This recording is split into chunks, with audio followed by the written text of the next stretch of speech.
tempo, o Brasil, a dignidade, a vida, o patriotismo e os direitos do homem. Hoje, aqui e agora, vamos viver séculos de luta. Quase 3 séculos. Eu vou contar a história de um brasileiro que acreditou a vida inteira no Brasil. Seu nome? Barbosa Lima Sobrinho. O B de Barbosa é o B do Brasil. O prazer da vida é lutar. Lutar sem pensar no resultado. Que seja ele qual for, bastou o período da luta para valer de compensação para o esforço individual. O tempo da vida, do século XIX ao século XX. O tempo e a vida de Barbosa Lima Sobrinho, cidadão do Brasil. O Dr. Barbosa, como as pessoas o chamavam, nasceu no dia 22 de janeiro de 1897 na cidade do Recife, Pernambuco. Nesse dia, no Rio, Machado de Assis fundava a Academia Brasileira de Letras. O Dr. Barbosa foi eleito para essa mesma Academia de Letras quando tinha apenas 40 anos e mais de 20 livros. Ele foi o acadêmico que ficou mais tempo na academia, 63 anos. Estou sentada na cadeira 6, a sua cadeira, durante todo esse tempo. Oh, linda, tens a paz dos mosteiros da Índia. Recife e Olinda foram as cidades de sua infância. O mar do Nordeste foi o seu primeiro amor. O esporte, a sua paixão. Eu sempre gostei muito de esporte. Fiz todos os esportes que estavam ao meu alcance. E quando fui já na idade provecta, tive um problema com o tendão de Aquiles, eu não podendo fazer os exercícios que eu gostava de fazer, de andar a pé, que eu gostava muito de andar, eu recorri à bicicleta ergométrica. E essa eu continuo a praticar como um meio de não renunciar de toda a prática dos esportes. Em 1905, Einstein criou a teoria da relatividade. E um ano depois, Santos Dumont voava em Paris com 14 bis. Em 1913, na época do Titanic, do naufrágio do Titanic, Barbosa Lima entra para a Faculdade de Direito do Recife, considerada na época a melhor do Brasil. Ele se forma em 1917, com 20 anos. Enquanto isso, o mundo vivia o final da Primeira Guerra Mundial. E na Rússia, Lenin liderava a Revolução Socialista. Olha só o que é o destino de uma pessoa. Formado, o Dr. Barbosa fez exame para ser professor da Faculdade de Direito. Tira o primeiro lugar. Só que o governador de Pernambuco, na época, anula o concurso para nomear um sobrinho. Esse fato mudou o destino do Dr. Barbosa. Decepcionado, ele viajou para o Rio. No Rio, a Cinelândia, o Teatro Municipal, a Biblioteca, o Museu de Belas Artes. Barbosa Lima, já no Rio, procura o Conde Pereira Carneiro e pede para trabalhar no Jornal do Brasil. Ele começou como simples repórter e 2 anos depois já era o redator principal. Barbosa Lima Sobrinho trabalhou no Jornal do Brasil por quase 80 anos, até o dia de sua morte. Muita coisa estava acontecendo. Em 1922, a Semana de Arte Moderna. Em 24, partia para marchar por todo o Brasil a coluna Prestes. Em 26, Barbosa Lima, com apenas 30 anos, é eleito presidente da Associação Brasileira de Imprensa, a ABI. Nessa época, ele lança um livro que se transformou num best-seller, A Verdade sobre a Revolução de Outubro. Numa ocasião, eu escrevi que não se pode escrever a história sem começar pelo jornalista. E não se pode escrever a história do Brasil sem começar pelo jornalista Barbosa Lima Sobrinho, mas como historiador.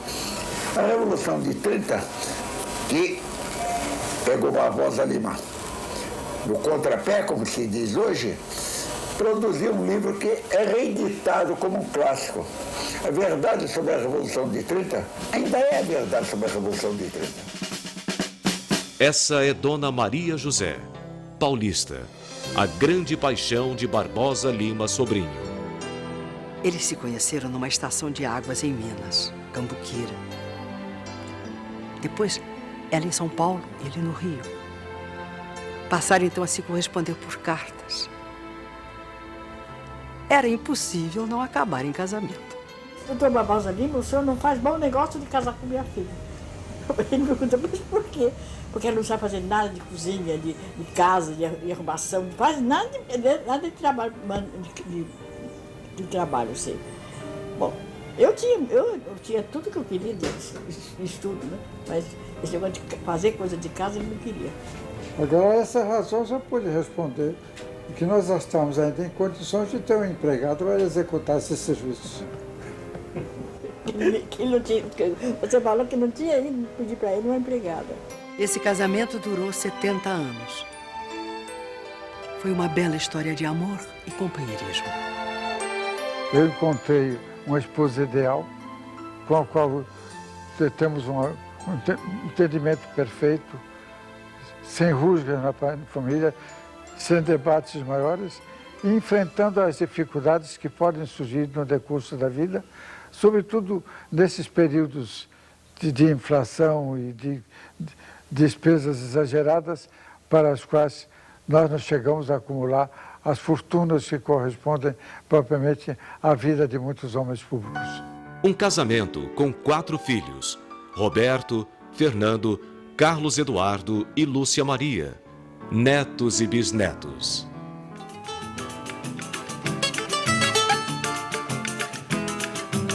Getúlio Vargas é eleito presidente do Brasil. Hoje, eu acho que Getúlio Vargas foi um dos maiores estadistas do Brasil. Por quê? Porque as obras que ele realizou visavam exatamente o futuro do Brasil, o desenvolvimento do Brasil. Enquanto que os governos que vieram depois cogitam apenas de obras ou de coisas que possam vingar dentro de um período curto do seu governo. Eu não fui um dos favoráveis a Getúlio Vargas. Eu até me coloquei na oposição, mas depois, quando eu passo em revista a obra que ele fez, o resultado de sua permanência no governo da República, eu sou obrigado a reconhecer que ele foi uma das grandes forças do desenvolvimento do Brasil. Barbosa Lima, então com 37 anos, se elege deputado federal constituinte por Pernambuco.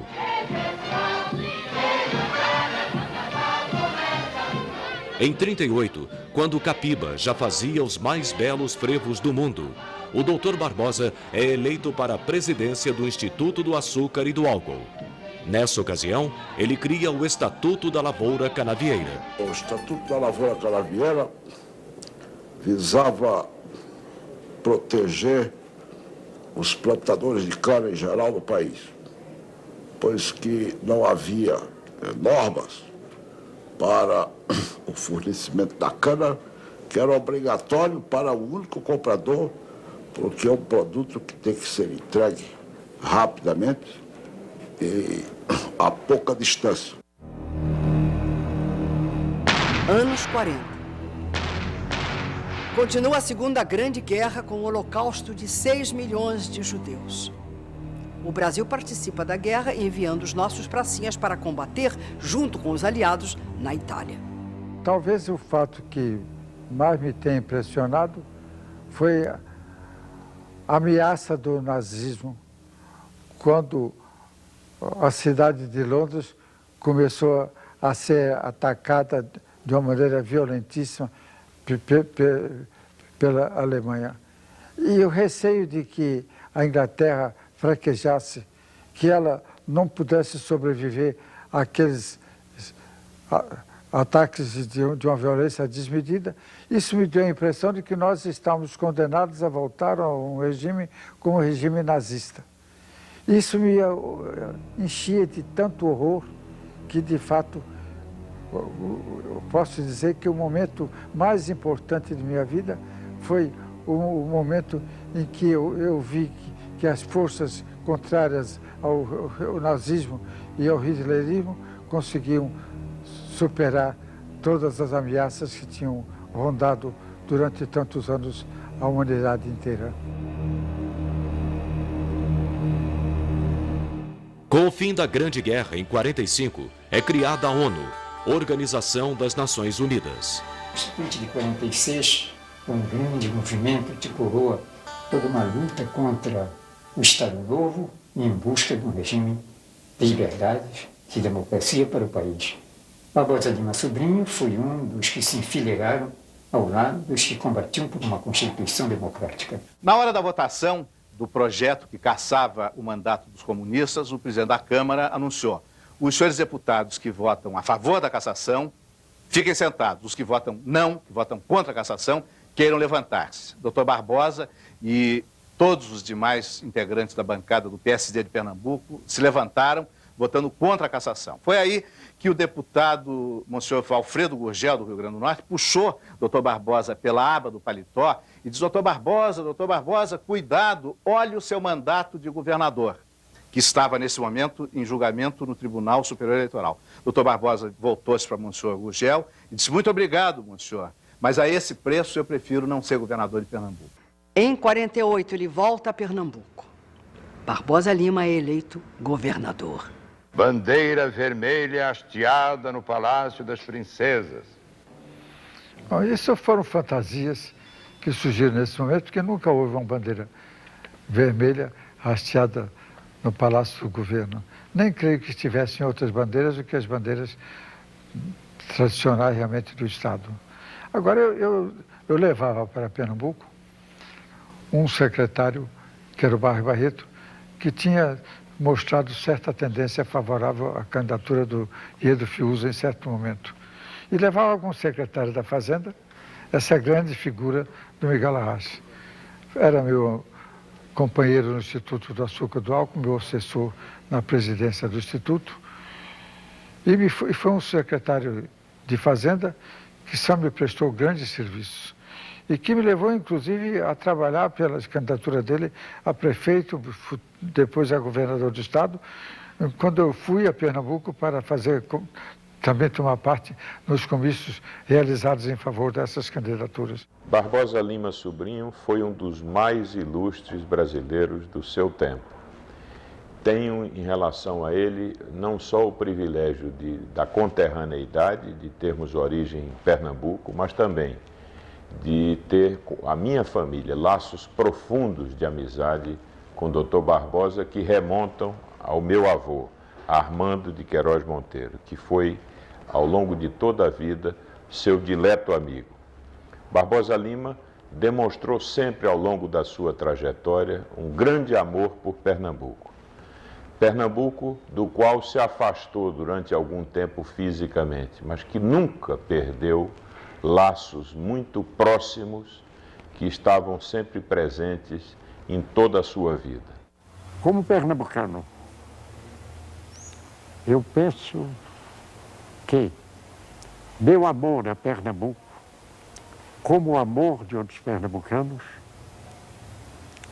é um amor a uma mulher infeliz.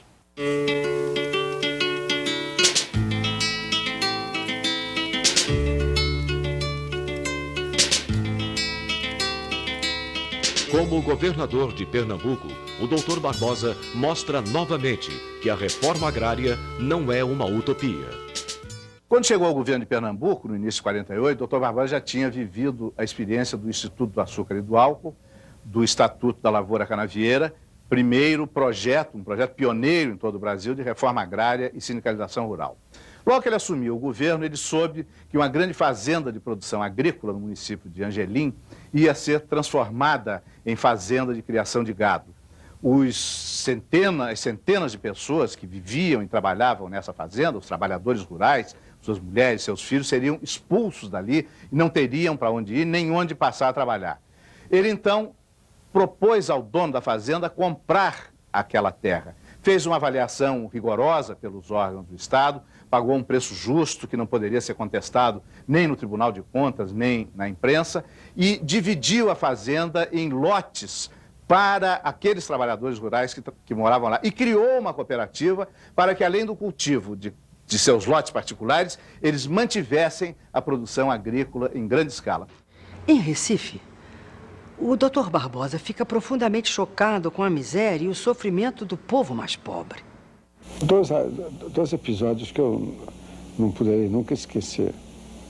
Um, aliás, ocorrido através da campanha Minha Senhora, com uma criança que ela encontrou com manchas no pulmão e que ela não quis levar a um hospital.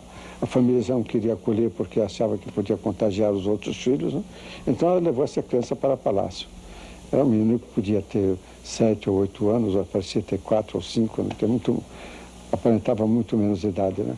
E tinha o apelido de Biriba, que correspondia a um cachorro que figurava aqui nos jogos do Botafogo, né? Esse menino era um menino de campo de concentração, de uma magreza extrema, calado, não havia possibilidade dele sorrir. A gente tinha a impressão de que o que sobrava da criatura humana nele era muito pouco, né? Mas no fim de algum tempo, esse menino, alimentado lá em palácio, recebendo toda a medicação que precisava, ele foi também, por assim dizer, renascendo, né? Até um dia, a minha filha, que estava, nesse tempo tinha 6 ou 7 anos, sobe o elevador de palácio e vem alvoroçada, assustada mesmo, dizendo: minha mãe, você não sabe de uma coisa, o Biriba fala e até dá risada. É dramático. É uma coisa realmente dramática. Agora, a maior compensação, o maior prêmio que eu tive realmente no governo de Pernambuco foi no dia mesmo em que eu transmiti o cargo a Agamenon Magalhães, que foi o meu sucessor. Quando eu descia as escadas de palácio e ia tomar o automóvel que estava junto do meio-fio, uma criança sai do meio da multidão, uma criança que eu não sabia o nome, que eu não tinha nenhuma ideia de quem fosse ou a que família pertencesse, e ela se aproxima de mim, estende minha mãozinha e me diz: obrigado, doutor Barbosa. Eu achei que isso valia por um conforto extraordinário e uma compensação quase que inesperada, né? Voltando de Pernambuco, o Dr. Barbosa assume o cargo de procurador do antigo Distrito Federal. Foi nesse cargo, lutando contra o capital estrangeiro, especialmente contra a Light, que começa a sua profunda consciência nacionalista. Pois bem, Barbosa Lima Sobrinho era um baluarte desse tipo de nacionalismo que é progressista, que é democratizante, que pensa o Estado como instrumento da proteção do conjunto da sociedade, privilegiando os menos favorecidos, privilegiando aqueles que são oprimidos e se batendo permanentemente contra o Estado que favorece o grande capital, que favorece os privilegiados, que favorece aqueles que são favorecidos naturalmente pela vida. Então Barbosa Lima Sobrinho, na sua vida, deu um exemplo, e foi bom que ela fosse uma vida centenária, daquilo que é lutar em torno coerentemente de princípios que representam um bem para o conjunto da nação. Ele é insubstituível. Barbosa Lima Sobrinho é insubstituível como exemplo na história do povo brasileiro.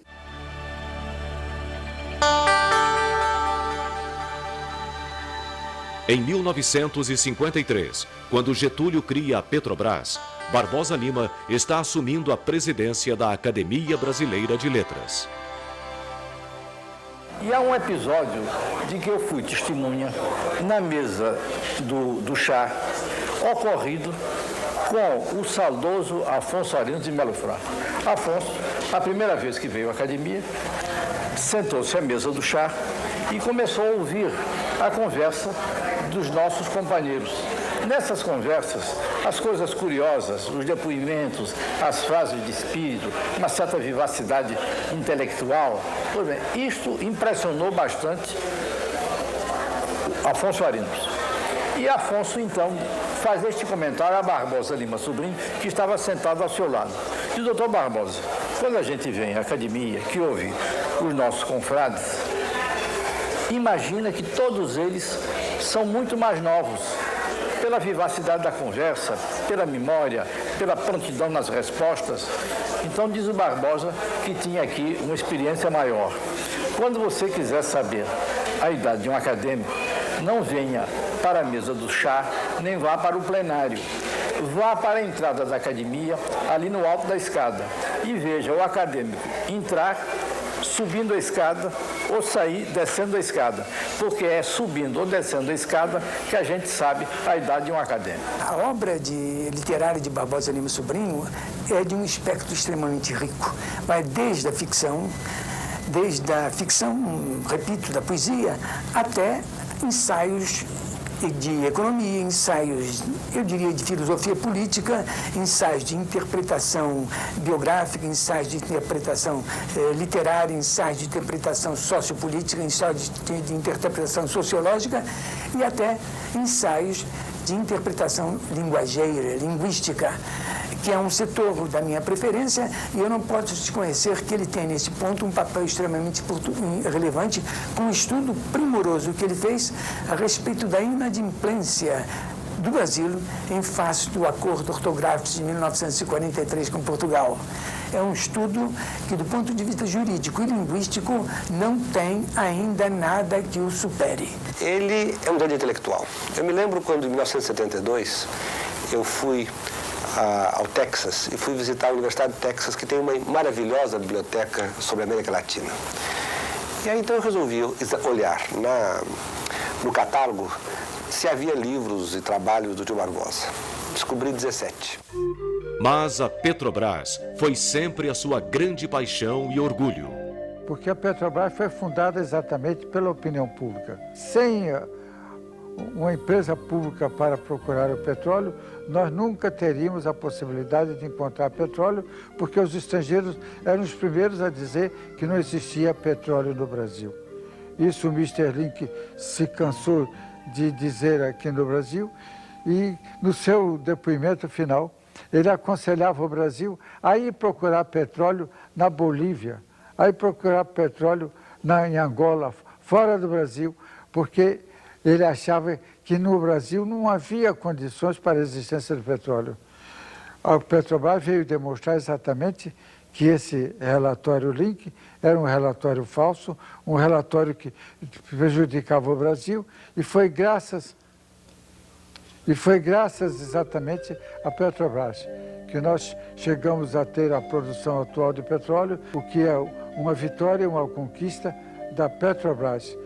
Não só nas pesquisas que fez, nos resultados que obteve, como na criação de um capital humano em que há mais de 600 geólogos num país que tinha meia dúzia ou uma dúzia de geólogos e que tem milhares de engenheiros especializados e que conseguiu construir várias destilarias para refinar o petróleo, ter também condições para os petroleiros que possui. O que vale dizer que a Petrobras foi realmente para o Brasil uma salvação no domínio da conquista e da produção do petróleo, enquanto que o estrangeiro só nos dava noções de desencanto, de desânimo, de decepção com os relatórios que apresentavam a pedido do próprio Brasil. Eu diria que Barbosa Lima Sobrinho foi certamente um dos mais importantes brasileiros do século XX. Ele iniciou um trabalho de esclarecimento da opinião pública e daqueles que podiam decidir em relação às questões da Petrobras e do monopólio estatal do petróleo, na sua coluna no Jornal do Brasil, um órgão da nossa imprensa com muito prestígio. Então ele levava esclarecimentos à opinião pública em sua coluna, e esses esclarecimentos não podiam ser contestados, salvo por aqueles que efetivamente tinham uma índole entreguista, uma índole para trabalhar contra os interesses brasileiros. Mas ele não limitou a sua atuação a esse trabalho na imprensa. Ele, de uma certa maneira, como um jovem de mais de 90 anos, e desobedecendo à orientação dos seus médicos, foi diversas vezes a Brasília comigo levar os seus esclarecimentos e colocar a sua presença em defesa do interesse nacional dentro do Congresso brasileiro, conversando com os parlamentares. Eu me lembro muito bem de uma ocasião em que nós entramos no plenário da Assembleia Nacional Constituinte com uma faixa, o petróleo é nosso, e ele delirantemente aplaudido por todos ou praticamente todos os deputados e senadores que estavam reunidos em Assembleia Nacional Constituinte, e colocamos esta faixa na mesa da Câmara dos Deputados, e isso deu uma manchete de primeira página na Folha de São Paulo, no Estado de São Paulo, no Jornal do Brasil, no Globo, enfim, nos jornais mais importantes desse país. O presidente da Petrobras dar um depoimento sobre Barbosa Lima Sobrinho é quase que uma obrigação, embora eu não faça isso por obrigação. Eu faço isso com orgulho e com satisfação. Primeiro porque Barbosa Lima foi uma referência para a minha geração e para outras gerações de brasileiros que sempre viram nele um lutador, um patriota, um nacionalista, um democrata e alguém que sempre acreditou na capacidade do povo brasileiro em ser condutor dos seus destinos e construir um futuro melhor para o nosso país. Quando eu me refiro à Petrobras, é porque a história da Petrobras tem muito a ver com Barbosa Lima Sobrinho. Primeiro porque a Petrobras ela surgiu na sede da Associação Brasileira de Imprensa, entidade que foi presidida por Barbosa Lima por várias vezes e que também tem a sua história ligada à de Barbosa Lima Sobrinho. Foi na sede da ABI que foi realizada a primeira manifestação pública em defesa do petróleo é nosso, 3 anos antes da fundação da Petrobras. E ao longo desses anos, Barbosa Lima Sobrinho sempre acreditou que a Petrobras poderia chegar aonde chegou hoje. Essa companhia fez 50 anos no ano passado. Ao contrário de tantos que não acreditaram na sua viabilidade, alguns que diziam que primeiro não haveria petróleo no Brasil, depois diziam que se houvesse petróleo os brasileiros não seriam capazes de extrair do subsolo, depois diziam que se fosse possível extrair o petróleo do subsolo, o Brasil não seria capaz de refiná-lo e de comercializá-lo. Barbosa Lima Sobrinho, assim como tantos outros brasileiros, acreditavam que isso era possível. E hoje a Petrobras é uma realidade que orgulha a todos os brasileiros e que orgulhou muito o Barbosa Lima Sobrinho enquanto ele era vivo.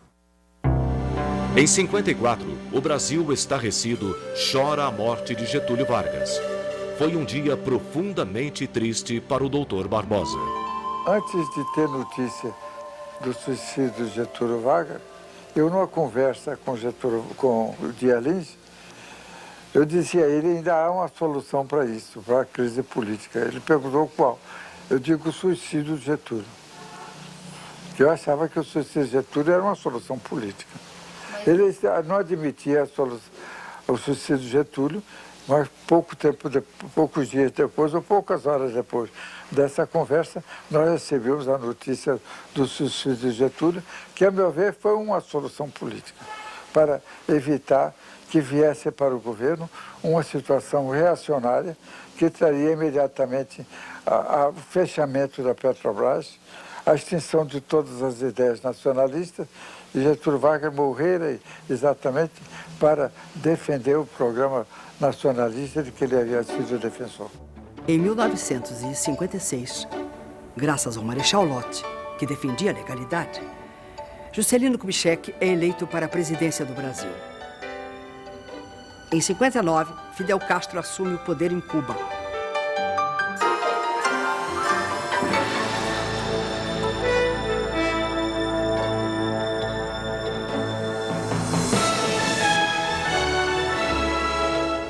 JK transfere a capital para Brasília. Promete realizar 50 anos em 5. Cria a indústria automobilística. O Brasil está otimista. Existe total liberdade de imprensa.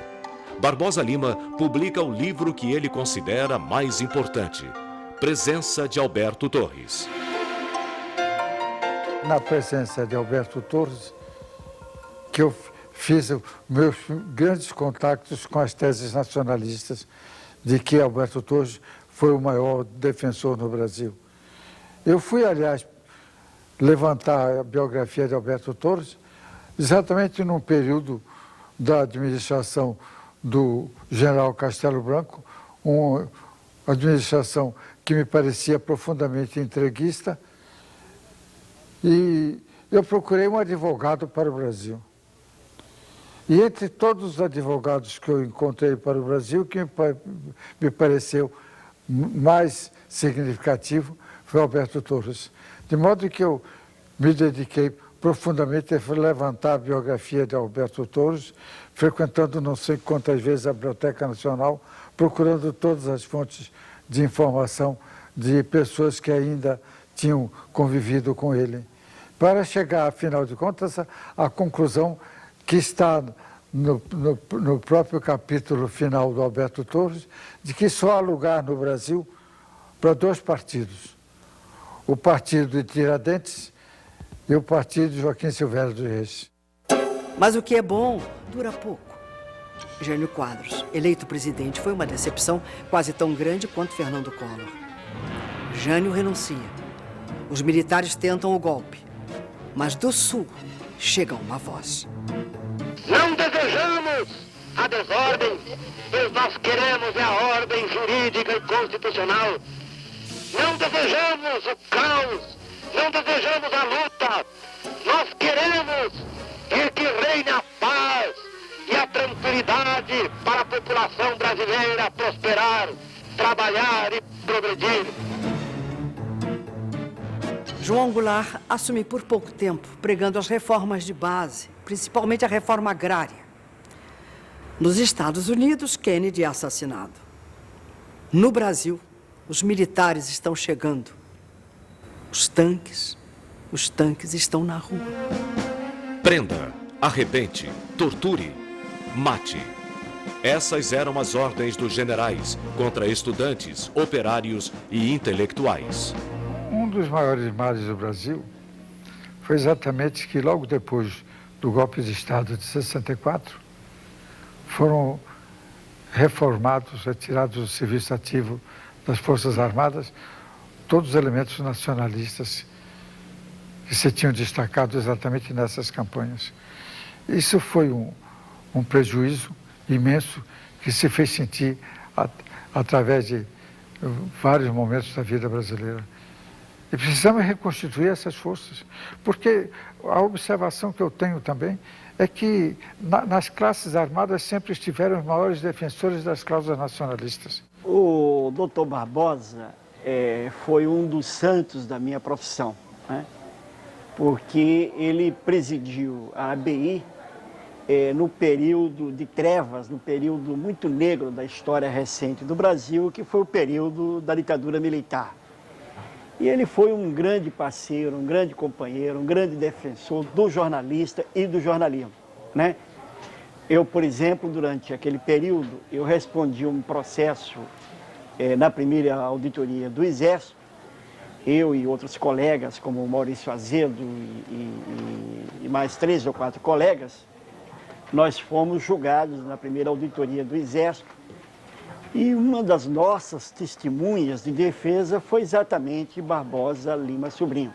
Eu fui das pessoas mais presas durante a ditadura, né? Eu fui preso 137 vezes e desterrado 3 vezes, né? Então, numa dessas vezes, sempre na Justiça Militar, eu precisava de uma testemunha e apresentei o Barbosa Lima Sobrinho como testemunha. Ele já estava com 85 anos e então ele foi intimado a comparecer para prestar o depoimento e foi prestar o depoimento na auditoria militar e na hora dos juízes militares começarem a interrogá-lo, o presidente da junta militar disse ao doutor Barbosa Lima, como deferência: doutor Barbosa, o senhor pode sentar. E ele então perguntou para o juiz: doutor juiz, como é a prática? A testemunha depõe sentado ou depõe em pé? Aí o juiz, que era um coronel, disse para ele: a prática é a testemunha depor em pé. Mas no caso do senhor, nós vamos abrir uma exceção e o senhor pode depor sentado. E o Barbosa Lima Sobrinho imediatamente respondeu para ele: coronel, muito obrigado, mas eu prefiro depor em pé. Então fez um depoimento de 2 horas aos 85 anos de idade, em pé, sem o menor abalo, respondendo a todas as perguntas tranquilamente, o que me valeu naquele processo, como em todos os outros, a absolvição.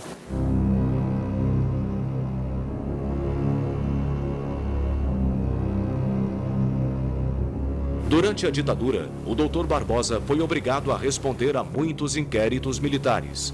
Mesmo assim, ele se recusou a sair do Brasil. A grande trincheira dele voltou a ser a ABI.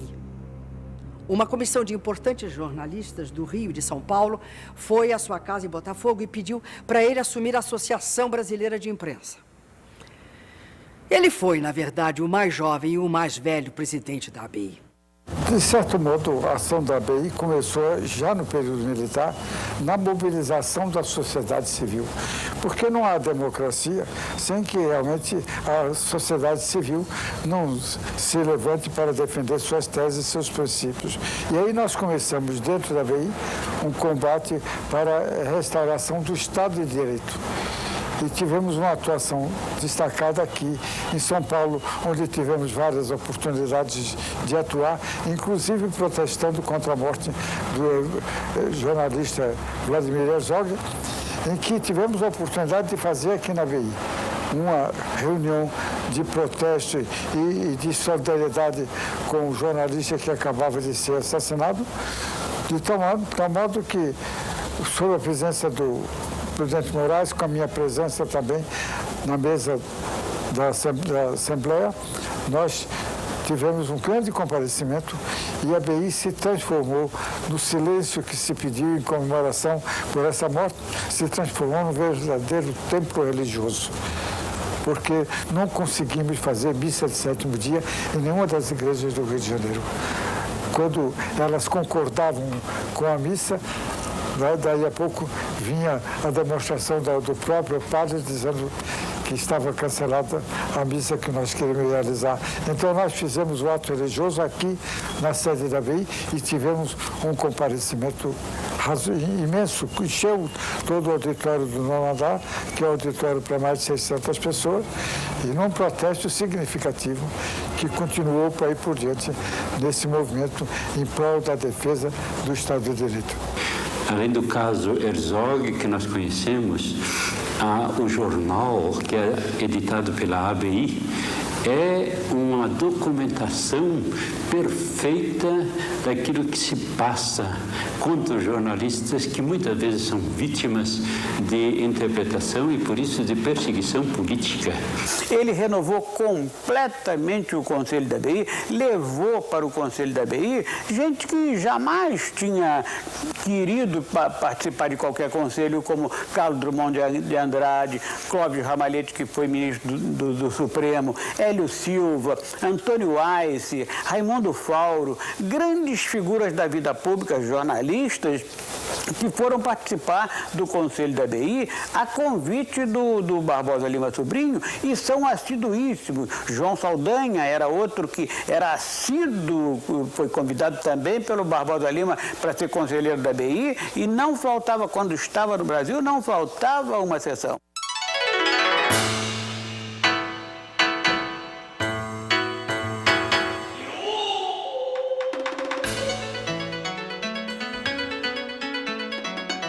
Nessa época, ele, como nacionalista, escreveu um importante livro, Japão, o capital se faz em casa. Para escrever esse livro, ele pesquisou mais de 100 livros sobre a história do Japão. Quando esse livro foi publicado, um acadêmico perguntou a ele: Barbosa, por que o Japão, Barbosa? Você nunca esteve lá. E ele respondeu: tem gente que viaja com os pés e outros com a cabeça. Foi um livro editado pela editora Paz de Terra. Já saiu a 2ª edição. E foi um livro que me inspirou exatamente o desejo de verificar que não se faz nenhum desenvolvimento econômico com capital estrangeiro. Porque o capital estrangeiro incorre exatamente na pecha de procurar levar muito mais do que dá, do que oferece. O fluxo de entrada do capital estrangeiro é muito menor que o fluxo de saída. Há empresas que chegam ao Brasil, se fundam no Brasil e no primeiro ano conseguem recuperar todo o capital que investiram. Isso dá uma ideia realmente de que o capital estrangeiro chega para lucrar. O que é natural, ninguém pode esperar que ele chegue apenas para ajudar povos com os quais não tem nenhum entendimento. E quando eu comecei a estudar os processos de desenvolvimento econômico e vi que todos os países que procuraram se desenvolver fracassaram. E o único que chegou realmente a um nível efetivo de desenvolvimento foi o Japão. Eu resolvi estudar o desenvolvimento econômico do Japão. E encontrei no desenvolvimento econômico do Japão a norma de que o capital se faz em casa. Em plena ditadura, o MDB lança Ulisses Guimarães e Barbosa Lima como anticandidatos à presidência e vice-presidência do Brasil. Eu agi no PMDB para que ele tivesse um anticandidato na eleição de 74, porque me parecia que o domínio militar, que só tinha um candidato, era um absurdo. E o Brasil precisava de ter uma contestação. E essa contestação foi a nossa candidatura, do Ulisses Guimarães e a minha, a presidente e a vice-presidente, para exatamente, através de uma excursão em todos os estados, advertir o povo contra realmente o regime militar. E o resultado dessas viagens foi a eleição, pelo menos, de 16 senadores.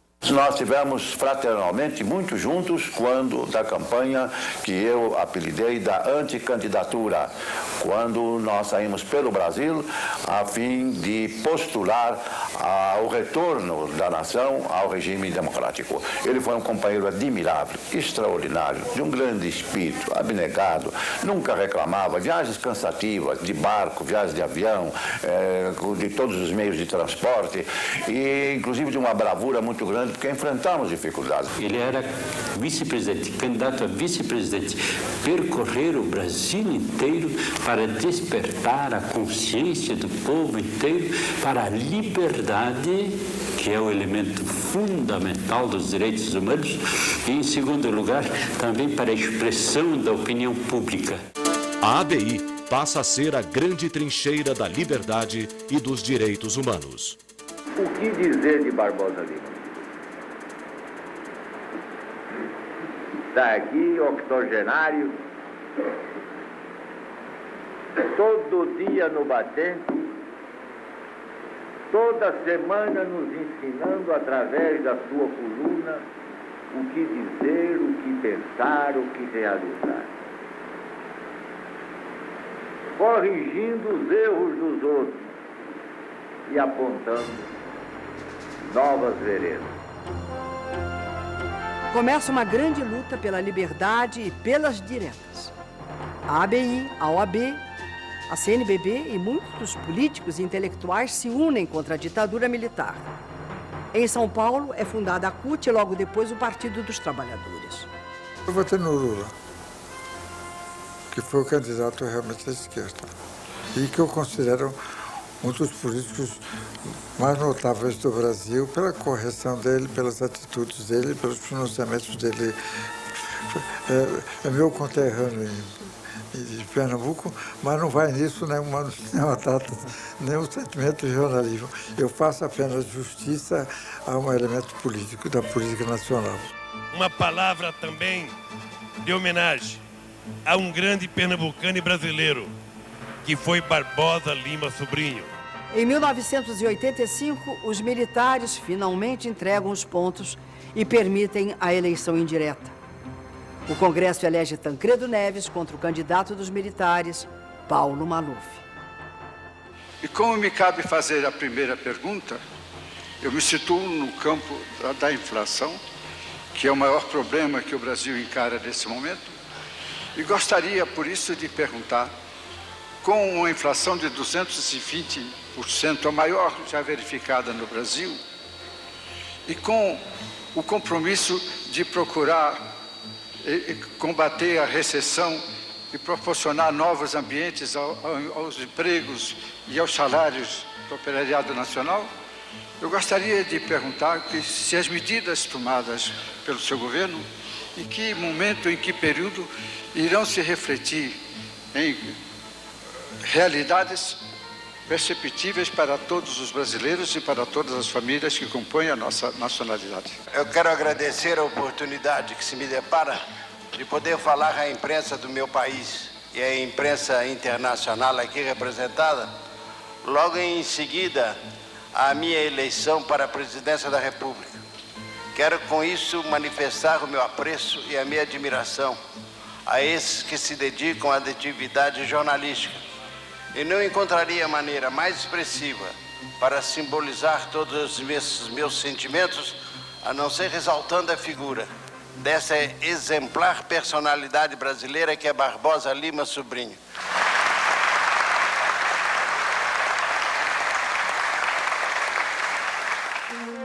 Tancredo não chega a assumir a presidência. Sua morte foi um momento profundamente triste e decepcionante para o nosso povo. Assume o seu vice, José Sarney. Depois de Sarney, surge Fernando Collor. De saída, ele confisca a poupança de todos os brasileiros. Uma desgraça. O governo Collor foi realmente uma tragédia. Foi o primeiro presidente eleito pelo voto popular depois da ditadura. Depois de 20 anos de ditadura, surgia aquela figura com um certo carisma, oferecendo ao país a salvação. Eu, enfim, votei no Collor e desde o começo eu desconfiei daquela figura meio messiânica, com aquele olhar meio maluco e tal, mas o fato é que ele empolgou a população e foi eleito. Foi realmente um desastre, não só por isso, porque foi uma decepção, mas pelo que ele fez com esse país. Quer dizer, ele se apropriou da poupança do país, quer dizer, ele literalmente se apropriou, meteu a mão no dinheiro do povo. Ele fez um governo de corrupção, um governo que reuniu o que havia realmente de pior nesse país. O Brasil inteiro, junto com os caras pintadas, se levantou indignado contra Fernando Collor. Para assinar o seu impeachment em 92, é escolhido um brasileiro considerado a nossa grande reserva moral, Barbosa Lima Sobrinho. Aos 95 anos, Barbosa Lima, com o B do Brasil pintado em seu rosto pelos estudantes, fez um discurso no Congresso e foi aplaudido de pé. Cidadão Barbosa Lima Sobrinho, Vossa Senhoria, na qualidade de primeiro signatário da denúncia, está com a palavra. O tempo disponível para os dois denunciantes, em conjunto, é de 25 minutos. Vossa Excelência tem a palavra. Senhor Presidente, senhores membros da Câmara dos Deputados, é com uma grande honra que me sinto aqui presente nesta tribuna. Eu que sou homem mais das mesas de redação, mais habituado a escrever do que propriamente a ocupar tribunas tão importantes como essa tribuna da Câmara dos Deputados. Mas represento de alguma maneira a sociedade civil. A vida de Barbosa Lima Sobrinho está associada à própria vida do Brasil. Durante este último século, não houve fato político relevante nesse país no qual Barbosa Lima Sobrinho desse a sua contribuição de cidadão, de intelectual, de jornalista, enfim, de brasileiro. Itamar assume a presidência e lança o real. Logo depois, Fernando Henrique Cardoso é eleito presidente. Começa aí para Barbosa Lima Sobrinho uma batalha. Ele é radicalmente contra as privatizações e a retaliação do Brasil. Eu sou inteiramente contra o neoliberalismo, porque eu acho que os interesses do Estado são muito mais... Eu penso muito mais no interesse público do que no neoliberalismo. O neoliberalismo é uma tendência do governo, como se revelou na própria Inglaterra, com a própria Margaret Thatcher, e em todas as manifestações que vêm acontecendo em todo o mundo, representam interesses de determinadas classes contra a tendência popular. Eu nesse ponto, posso dizer que toda a minha vida sempre defendi o interesse do povo contra o interesse de todas as outras entidades. Dr. Barbosa deixou-nos um vácuo, especialmente agora, nos últimos anos da sua vida. Estes últimos decênios foram marcantes, não só lutando pela democratização do país, pela restauração das liberdades do povo brasileiro, lutando para fazer com que passassem aqueles anos de chumbo, aquele momento triste, obscuro que vivemos durante a ditadura, como especialmente depois a tristeza que tivemos, depois de tantas lutas, de ver sucessivos governos que deixaram de cumprir com o seu dever de lutar pelos interesses legítimos do nosso país. Ao contrário, governos que foram entregando, foram se curvando aos interesses internacionais, pois não houve nesse país um soldado de maior envergadura, de maior autoridade moral do que o Dr. Barbosa Lima. Em 1997, no dia 22 de janeiro, o Dr. Barbosa completou 100 anos, almoçando em Petrópolis uma bela feijoada. Em volta dele, amigos e parentes queridos. É uma glória fazer 100 anos, mas é a glória maior fazer 100 anos em dignidade, fazer 100 anos como combatente do seu país, do seu povo, de sua pátria. Porque Barbosa Lima é assim, tem pátria, ama extremadamente sua pátria. Como eu, como você, não é ser gente idiota, de cabeça feita lá fora, que até sem vergonha de ser patriota. Ele é patriota mesmo, existe para defender o povo brasileiro mesmo, e a nação brasileira. Eu me considero feliz porque consegui resolver os problemas da minha vida. Eu fui arrimo também da família que meu pai tinha criado e consegui encaminhar essa família nos melhores termos para que todos continuassem nas melhores condições. Sou muito feliz com a minha esposa, muito feliz com os meus filhos e tenho da parte deles a reciprocidade da amizade que eu lhes dedico. De modo que esses são os elementos fundamentais da felicidade humana. Todos os outros são apenas aparências e ilusões. A felicidade real é a felicidade dentro da família, a felicidade dentro dos seus, dentro das suas amizades, porque eu estendo também essa felicidade aos amigos com que eu conto, que são muito numerosos, a começar por você, e muitos outros que estão ao meu lado e que completam essa felicidade que eu, felizmente, começo a encontrar dentro do meu próprio lar.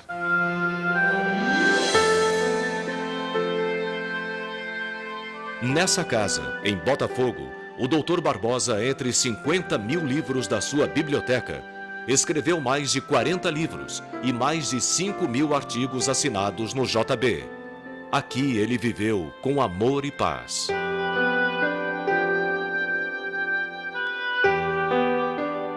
Nesses 100 anos, a vida do Dr. Barbosa foi marcada pelas grandes lutas. Para ele, o importante não era só ganhar. O importante era acreditar e lutar. O importante era buscar a verdade. Não importava o resultado. Até os 103 anos, ele nunca parou de lutar. A sua paixão era o Brasil e o povo brasileiro. Tinha também o jornalismo, o Fluminense, Dona Maria José, os filhos e os netos. Mas o Brasil era o grande sentido da sua vida. Eu tenho a obsessão do Brasil. O meu nacionalismo se justifica exatamente por isso. De modo que aí está a razão também da minha atitude e do meu profundo sentimento nacionalista. O Dr. Barbosa se encontrava doente e nós, que éramos da diretoria da ABI, fomos visitá-lo. A ele, a Dona Maria José, E foi uma visita muito comovente, porque para nós, especialmente para mim, ver Dr. Barbosa e Dona Maria José, ambos, um ao lado do outro, ele dizendo: eu sinto muita falta da ABI, mas ao mesmo tempo estar aqui com Maria José, para mim, é um consolo, porque nós passamos os dias juntos. E nós ouvíamos um canário da terra que cantava de uma maneira como se fosse só para o Dr. Barbosa e Dona Maria José. E a nossa conversa foi se prolongando, e aí o canário começou a cantar de uma forma mais forte, mais incisiva. E eu comentava então com os nossos colegas: eu acho que esse canário está dizendo que está na hora da gente ir embora, porque o Dr. Barbosa deve estar cansado. E assim foi feito. O canário cantou mais forte, nós então apresentamos as nossas despedidas e nos retiramos.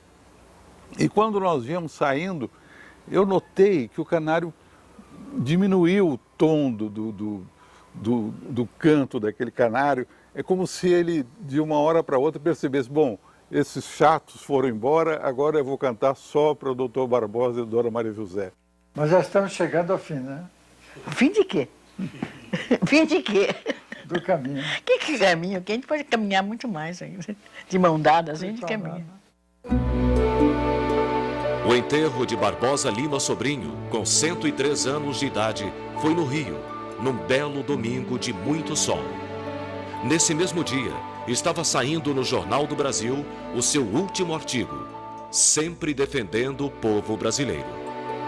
Após a sua morte, em São Paulo, através da internet, da revista Imprensa e de uma grande comissão de jornalistas, ele é eleito o jornalista do século.